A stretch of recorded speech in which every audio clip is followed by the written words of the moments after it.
एक राजा था, मायावी और एक नंबर का नौटंकीबाज। बात का पतंगड़ कैसे बनाया जाए और उस पतंगड़ को इस्तेमाल करके कैसे भोली जनता को गुमराह किया जाए, उसे भली भांति आता था। जनता के टैक्स का पैसा चुरा चुरा कर अपने दोस्तों के महल बनवाता गया। एक दिन राजा पकड़ा गया। जनता ने कहा कि तुम कैसे चौकीदार हो जो खुद ही चोरी कर रहे हो। राजा ने अपने चेले चपाटों को आदेश दिया और सबको चौकीदार बना दिया। मुद्दा चोरी से हटकर चौकीदार पर आ गया। राजा नोटबंदी में फंसा तो बोला, अरे हम तो फकीर आदमी हैं, झोला लेके चल। मुद्दा नोटबंदी से हटकर फकीर पर आ गया। किसानों के खिलाफ कानून लाया। चोरी की नीयत भांप कर किसानों ने आंदोलन किया तो माफी मांग ली और बोला, हम अपने प्रयासों के बावजूद कुछ किसानों को समझा नहीं पाए। जब परिवारवाद पर फंसा तो सब चेले चपाटों को राजा का परिवार लिखने का आदेश थमा दिया। मुद्दा परिवारवाद से हटकर राजा के परिवार पर आ गया।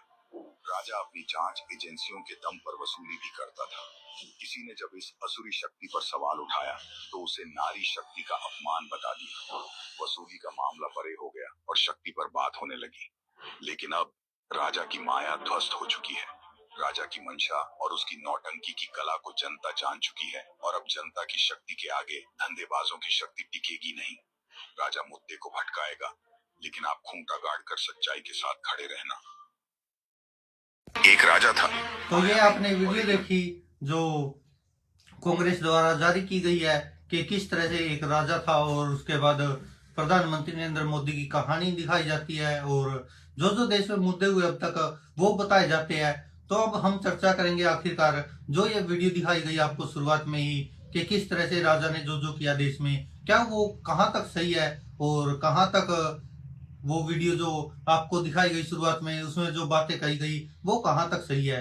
दोस्तों वैसे तो देखा जाए जो वीडियो में बातें कही गई तो उससे हो सकता है कि जो भी विपक्ष के नेता है, पार्टी है, वो सब सहमत हो क्योंकि उन्हीं के द्वारा ये जारी की गई है। और जो राजा के बारे में जिस तरह से बताया गया जो हुआ तो कहीं ना कहीं वो भी सच है क्योंकि प्रधानमंत्री नरेंद्र मोदी खुद ही 3 कृषि कानून लेकर आए और जब किसान आंदोलन करने लगे और सड़कों पर उतरे, हालांकि ये हमारे देश के लिए और हम सब के लिए एक दुर्भाग्यपूर्ण बात भी और एक शर्मसार भी है कि किस तरह से लगभग 700 किसान शहीद हो गए उस आंदोलन में। और उसके बाद प्रधानमंत्री नरेंद्र मोदी ने माफी मांगते हुए वो जो 3 कृषि कानून थे वो वापस लिए।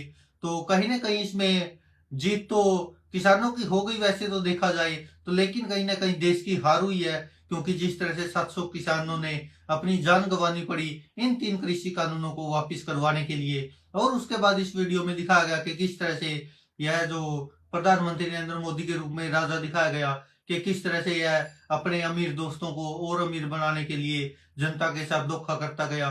और ये सब बातें भी लगभग वही सब दिखाया गया जो अभी तक देश में हुआ है क्योंकि जिस तरह से जो 3 कृषि कानून लेकर आई थी सरकार वो भी बताया जा रहा है कि इन अंबानी अडानी जैसे अमीर लोगों के लिए ही लेकर आई थी कि किसी तरह से इनको फायदा पहुंचाया जाए।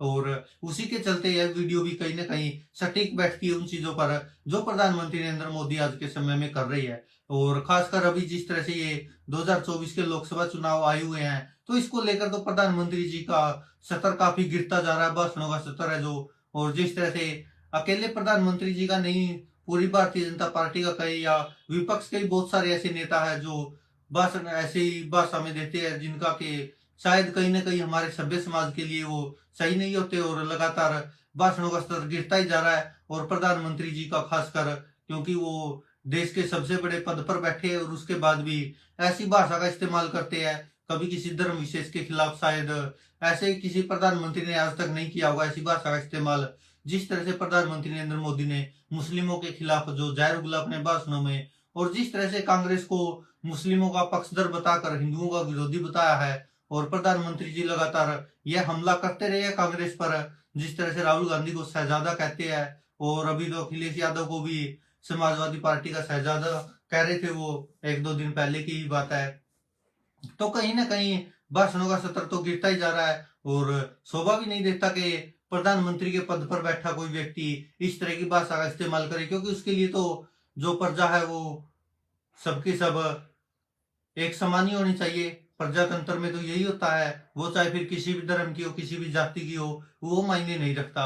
लेकिन प्रधानमंत्री नरेंद्र मोदी के बहुत सारे ऐसे भाषण आए हैं जिनको लेकर शायद कहीं ना कहीं अगर आप सोचकर देखिए कि अगर आप भी उस धर्म से होते जिस धर्म के खिलाफ प्रधानमंत्री नरेंद्र मोदी बोलते हैं, तो शायद आप भी ऐसा कंफर्टेबल महसूस नहीं करते और आप भी कहीं ना कहीं सोचने पर मजबूर हो जाते कि देखिए हमारे ही देश में हमारे ही देश के प्रधानमंत्री हमारे ही खिलाफ किस तरह की भाषा का इस्तेमाल करते हैं। कभी कहते हैं ज्यादा बच्चे पैदा करने वाले, कभी कहते हैं घुसपैठिए और भी न जाने क्या क्या।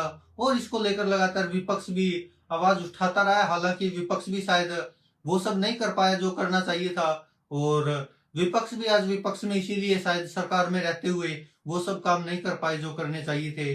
और अब वो प्रधानमंत्री नरेंद्र मोदी बन गए तो वो जिस तरह की भाषा का इस्तेमाल कर रहे हैं, जिस तरह से उनके भाषणों का स्तर गिरता जा रहा है, तो वो कहीं ना कहीं देश के लिए भी हानिकारक है और जनता तो उसका खामियाजा भुगतेगी ही। और अभी भी भुगतती आ रही है और शायद आगे भी भुगते, क्योंकि कहीं ना कहीं जो प्रधानमंत्री के भाषणों का स्तर गिरता जा रहा है वो देश की जनता के लिए और देश के विकास के लिए सही नहीं है। और जिस तरह से प्रधानमंत्री लगातार मुस्लिम धर्म को टारगेट करते हैं, तो कहीं ना कहीं आप सोचकर देखिए कि एक दिन वो कहते हैं कि मैं जिस दिन धर्म के आधार पर राजनीति करूंगा तो मैं इस समाज में रहने लायक नहीं होता हूँ, और ऐसी बातें करते किसी टीवी चैनल में इंटरव्यू देते हैं तो, और अगले दिन फिर वही अपना जो भी खिचड़ी बनाते हैं वो आपको पता ही है वही सब शुरू कर देते हैं। तो हमारे लिए कहाँ तक सही है आप खुद सोच कर देखिए, क्योंकि अब देश में हिंदू मुस्लिम सिख ईसाई सबके सब आपस में मिलजुल कर रहते हैं और शायद लोगों के बीच में इतनी नफरत है भी नहीं। लेकिन कहीं ना कहीं जो ये व्हाट्सएप यूनिवर्सिटी है और जो ये गोदी मीडिया है इसने फैला भी दी, और ऊपर से प्रधानमंत्री जो लगातार जले पर नमक छिड़कते हैं, तो कहीं ना कहीं जो कमी रहती है वो उसको पूरा कर देते हैं और फिर लोगों को लगता है कि हाँ वास्तव में हमारा धर्म खतरे में है। हम अगर आज नहीं उठे, अगर प्रधानमंत्री का साथ नहीं दिया, भाजपा का साथ नहीं दिया, तो हिंदू धर्म तो खतरे में पड़ जाएगा, हिंदुओं को ये हो जाएगा, हिंदुओं को वो हो जाएगा। इस तरह से डर का माहौल बनाया जा रहा है हिंदुओं में। और आप सोचकर देखिए कि देश की सबसे ज्यादा आबादी हिंदुओं की है और वही खतरे में कैसा हो गया, और उन्हीं को डराने के लिए ये सब किया जा रहा है। जैसे वो ध्रुव राठी कहता है ना कि जिस देश में जिस धर्म की सबसे ज्यादा आबादी होती है, जिस जाति की सबसे ज्यादा आबादी होती है, उसी को डराया जाता है, उसी का माइंड वॉश किया जाता है और उसके बाद उन्हीं का अपने साथ मिला लिया जाता है ताकि वो लगातार सत्ता में बने रहे। और प्रधानमंत्री नरेंद्र मोदी का भी यही शायद लगभग अब तक का तो जो विपक्षी दल भी आरोप लगाते रहे हैं, अब तक यही सब करते आए प्रधानमंत्री। जब भी चुनाव आते हैं तो ये हिंदू मुस्लिम वाला कहीं ना कहीं छेड़ ही देते हैं राग, और इस बार भी ये छेड़ा हुआ है। और राजस्थान में तो आपने देखा होगा खुल के बोले प्रधानमंत्री, और उसके बाद से लगातार फिर शुरू ही है, कहीं पर भी जाए, यूपी जाए, हरियाणा आए, कहीं पर भी जाए, वो लगातार उसी बात कर रही है। और शायद ही ऐसा कोई दिन होगा जब प्रधानमंत्री नरेंद्र मोदी मुस्लिमों के खिलाफ कुछ न कुछ ना बोले, ऐसा शायद कभी देखने को नहीं मिला हुआ।